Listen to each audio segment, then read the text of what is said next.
বাড়ির জায়গাটা ভাগ করে দিতে কইতাছে। ভাই এখনো তো বাপ চাচারা বাইসা আছে, বাড়ির জমি এখনই ভাগ করার কি দরকার? আরে আমারও তো বাড়ি ঘর করার দরকার। বাড়ি ঘর করতে তোমার না করছে কেরা? বাড়ি ঘর যখন তুমি করবা তা করো। আব্বা ভাই বাড়ি ঘর করবো, জায়গা দেখাই দাও। আর ভাই তোমার সাথে জায়গা জমি নিয়ে আমার কখনো ঝামেলা হয়েছে? ঠিক আছে চাচা, ও যখন কইতাছে জায়গা জমি নিয়ে কোনো ঝামেলা হবে না, তাহলে আমার জায়গাটা দেখায় দেন, আমি বাড়ি ঘর করি। ঠিক আছে। চাচা আমি তাহলে যাই। আর হযরত আমি গেলাম। আচ্ছা।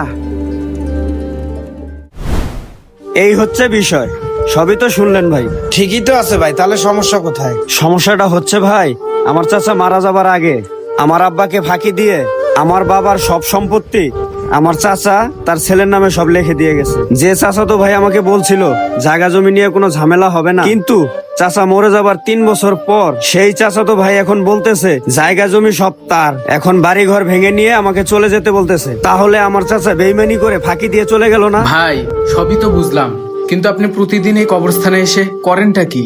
কবরে আমি কি জন্য আসি ভাই এখনো বোঝেন নাই?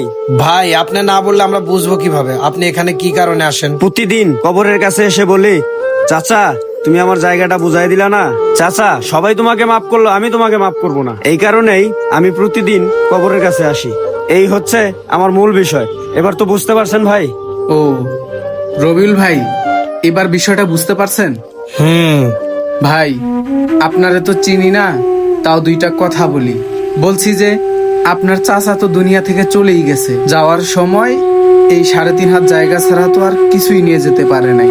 আর আপনার এই বিষয়টা আপনার এই চাচার ছেলেদের বোঝা উচিত ছিল, কিন্তু আপনি যে মনের ভিতরে ক্ষোভ রেখে দিছেন, আমার মনে হয় আপনার চাচা কবরের ভিতরে বেশি একটা ভালো নেই। তাই বলি কি, আপনার চাচারে আপনি মাফ করে দেন। আর আপনার চাচা তো ভাইয়েরা যে আপনারে ঠকাচ্ছে, আপনার এই মনের কষ্টে গরম নিঃশ্বাসে দেখবেন আল্লাহর এই জমিনে আল্লাহ ভালো একটা ফয়সালা করে দিবে। একটা কথা বলি ভাই, আপনি আপনার চাচারে মাফ করে দেন। মনে আপনার চাচার জন্য যে কষ্টটা জমা হয়েছে, ওই কষ্টটা না রেখে একটু ধৈর্য ধারণ করেন, আর আপনার চাচারে আপনি মাফ করে দেন। ভাই এই দুনিয়াতে যার ভিটামাটি নাই, এই কষ্টটা শুধু সেই বোঝে। যখন আমার মনে হয় যে আমার ভিটামাটি নাই, তখন আর আমার চাচারে মাফ করতে ইচ্ছা করে না।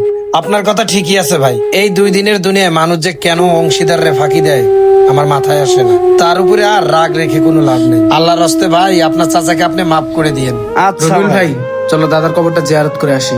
মানুষ ক্ষণিকের এই দুনিয়ায় সামান্য কিছু জায়গা জমি নিয়ে এত বিবাদ সৃষ্টি করে, তারা মনে হয় একটুও চিন্তা করে না যে আমাদেরকেও তো কবরে চলে যেতে হবে।